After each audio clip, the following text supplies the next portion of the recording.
Hi అండి, నేను మీ విజయ. ఈరోజు వచ్చేసి ఈ దసరా కోసం ఇంట్లోనే ఈజీగా చేసుకునే ఒక స్వీట్ రెసిపీతో వచ్చేసాను. అదేంటంటే గోరుమిటీలు. ఇవి ఇంట్లోనే ఈజీగా ఎలా చేసుకోవాలో చూపించబోతున్నాను. ఇవి చాలా ఈజీగా చేసుకోవచ్చు. ముందుగా దీనికోసం ఒక కేజీ మైదా కానీ కేజీ గోధుమ పిండి కానీ తీసుకుంటే దానికి ఒక పావు కిలో సూజీ రవ్వ వేసుకోవాలి. దీన్నే బొంబాయి రవ్వ అని కూడా అంటారు.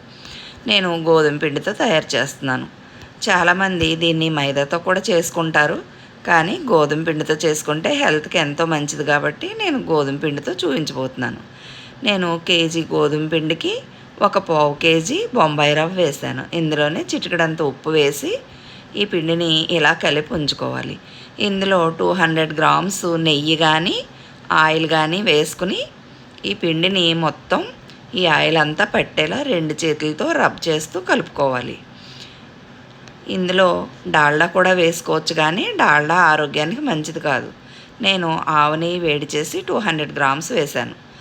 దీనిలోనే నెయ్యి కానీ సన్ఫ్లవర్ ఆయిల్ కానీ వేసుకోవచ్చు. చూస్తున్నారుగా, పిండిని మొత్తం ఆ నెయ్యితో కలిపిన తర్వాత మనం ఇలా ముద్ద కెడితే ముద్దగా రావాలి. ఇలా ముద్దగా అయిన తర్వాత దీన్ని ఇలా బాగా కలిపి కొద్దిగా నీళ్ళు పోసుకుంటూ పూరి పిండి మాదిరిగా బాగా కలుపుకోవాలి. మరీ గట్టిగా కాకుండా మరీ లూజ్గా కాకుండా కలుపుకోవాలి. చూస్తున్నారుగా, వాటర్ వేస్తూ పిండిని ఇలా పూరి ముద్ద మాదిరిగా కలుపుకొని ఒక పక్కన పెట్టుకోవాలి. ఇప్పుడు దీనిలో పిండి ముద్దను తీసుకుని ఇలా చేత్తో ఇలా గోరుమిటీల్ని ఇలా ఒత్తుకోవాలి. ఇలా ఒత్తుకుని మొత్తం అన్నీ పక్కన పెట్టుకున్న తర్వాత చూస్తున్నారుగా, గోరుమిటీలు చేయడం ఇలా చేత్తో రౌండ్గా సిలిండర్ టైప్గా చేసి వేళ్ళతో ఇలా నొక్కుతూ ఉంటే గోరుమిటీ షేప్ వస్తుంది. గోరుతో ఇలా నొక్కుతారు కాబట్టి దీన్ని గోరుమిటీ అంటారు.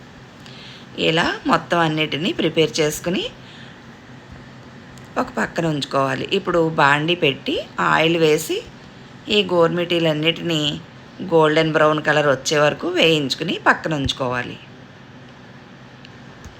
నేను వేయించి గోల్డెన్ కలర్ వచ్చి పక్కకు తీసిన క్లిప్ మిస్ అయింది. ఇప్పుడు పాకంలో వేసేటప్పుడు చూపించిపోతున్నాను. ఏ కలర్లో వేయించుకోవాలో వాటిని చూస్తే మీకు అర్థం అవుతుంది. చూస్తున్నారుగా, ఇలా బాండీలో వేసుకుని మొత్తం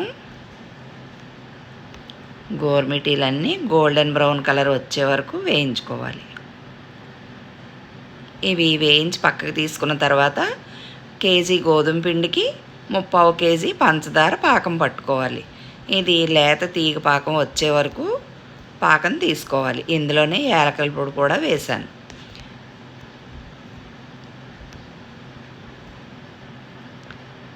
చూస్తున్నారుగా, తీగపాకం ఇలా ఒక తీగపాకం వస్తే సరిపోతుంది. ఇప్పుడు స్టవ్ ఆఫ్ చేసుకుని మనం గోల్డెన్ బ్రౌన్ కలర్లో వేయించుకున్న ఈ గోరుమిటీల్ని ఈ పాకంలో డిప్ చేస్తూ మొత్తం పాకం లోపలికంతా పట్టే వరకు ఇలా కలుపుకుని పాకంలోంచి తీసి ఒక వెడల్పాటి పళ్ళెంలో ఆరబెట్టుకోవాలి. ఇవి ఒక 10 నిమిషాలు ఆరితే పాకం ఆరి గోరుమిటీలు పొడి పొడిగా అవుతాయి. చూస్తున్నారుగా, మనం వేయించుకున్న మొత్తం గోరుమిటీలన్నిటినీ ఇలా పంచదార పాకంలో డిప్ చేసుకుంటూ పక్కకు తీసుకుని ఆరబెట్టుకోవాలి. అంతే, ఎంతో ఈజీగా దసరా స్పెషల్ గోరుమిటీలు. పిల్లలు సెలవుల్లో ఇంట్లో ఉంటారు, వాళ్ళకి ఇలా మన చేత్తో మనం చేసి పెట్టుకుంటే ఎంతో టేస్టీగా ఎంతో హెల్తీగా ఉంటాయి. కాబట్టి ప్రయత్నించి చూసి మీకు ఎలా వచ్చిందో కామెంట్ బాక్స్లో కామెంట్ చేయండి. చాలా ఈజీగా చేసుకోవచ్చు, చాలా హెల్తీ కూడా. చూస్తున్నారుగా, గోరుమిటీలు రెడీ. నా వీడియో మొత్తం చూసి నచ్చితే లైక్ చేసి షేర్ చేసి సబ్స్క్రైబ్ చేసుకోండి. అమ్మ చేసిన గోరుమిటీలు రెడీ. చూస్తున్నారుగా, ఎంత క్రంచీగా గుల్లగా ఎంత టేస్టీగా కనిపిస్తున్నాయో చూస్తేనే అర్థమవుతుందిగా. ఒకసారి ప్రయత్నించి చూసి మీకు ఎలా వచ్చిందో కామెంట్ బాక్స్లో కామెంట్ చేయండి. చూస్తున్నారుగా, ఎమ్మి గోరుమిటీలు రెడీ. నా వీడియో మొత్తం చూసి నచ్చితే లైక్ చేసి షేర్ చేసి సబ్స్క్రైబ్ చేసుకోండి. Thank you.